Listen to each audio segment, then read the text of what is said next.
सम्राट चौधरी बीजेपी के कई बड़े नेताओं को पीछे छोड़कर सीएम बनने में कामयाब हुए। आरजेडी, जेडीयू और हिंदुस्तानी अवाम मोर्चा के बाद सम्राट चौधरी बीजेपी में आए थे। 8 वर्षों में ही पार्टी नेतृत्व का भरोसा जीत लिया। पार्टी पहले से ही यह संकेत दे रही थी कि सम्राट चौधरी को बड़ा ओहदा मिल सकता है। सीएम पद मिलने के बाद यह सच साबित हो गया है। मैं सम्राट चौधरी ईश्वर की शपथ लेता हूँ, विधि द्वारा स्थापित भारत के संविधान के प्रति सच्ची श्रद्धा और निष्ठा रखूंगा।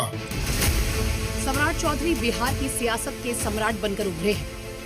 कद्दावर नेताओं को पीछे छोड़कर वो सूबे के सीएम पद पर काबिज हुए हैं।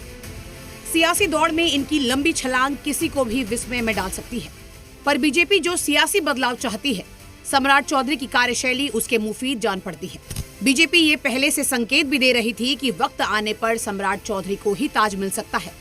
साल 2025 में बनी सरकार में सम्राट चौधरी को गृह विभाग मिलना इसी बात के संकेत थे।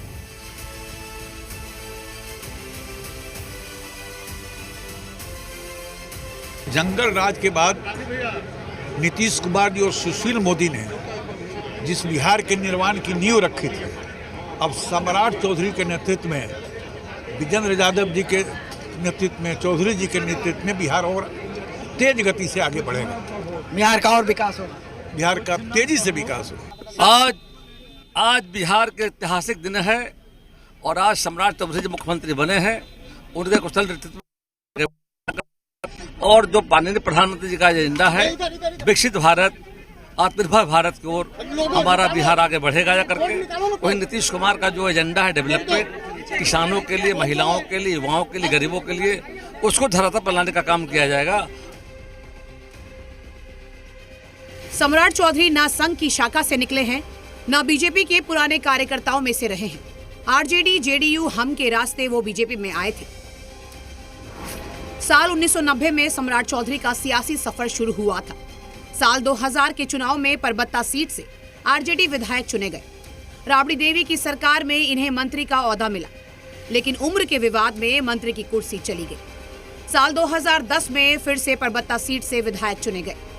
बाद में वो जेडीयू में चले गए और जीतन राम मांझी की सरकार में मंत्री बने। जीतन राम मांझी ने जब हम के तौर पर नई पार्टी बनाई थी, तो सम्राट चौधरी उनके साथ थे। जैसे उन्होंने 20 साल चलाया बढ़िया से बिहार को, हम समझते हैं कि जो कहीं अगल बगल कुछ कमियां रह जाएगी होगी, उसको सम्राट जी और पूरा करके बिहार को आगे और ले जाएंगे। एक्सपीरियंस उप मुख्यमंत्री भी साथ में हैं सर। हाँ ठीक है, इसमें कहने की कौन बात है भाई। साल 2018 में सम्राट चौधरी बीजेपी में शामिल हुए। पार्टी में उन्हें लाने वाले सुशील मोदी थे, जो खुद बिहार बीजेपी के कद्दावर नेता थे। साल 2020 के चुनाव में सम्राट चौधरी का उभार देखा गया। उस चुनाव में इन्हें एनडीए का स्टार प्रचारक बनाया था।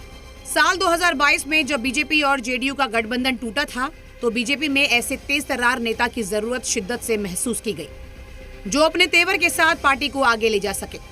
साल 2024 में राज्य में एनडीए की फिर से सरकार बनी, तो सम्राट चौधरी को उप मुख्यमंत्री बनाया गया।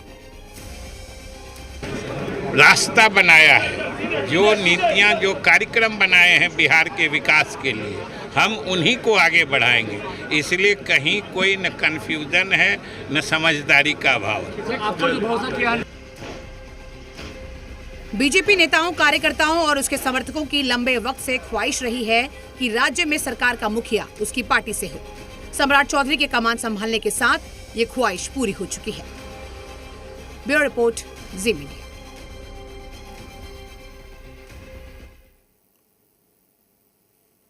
सीएम पद का ओहदा संभालने के बाद सम्राट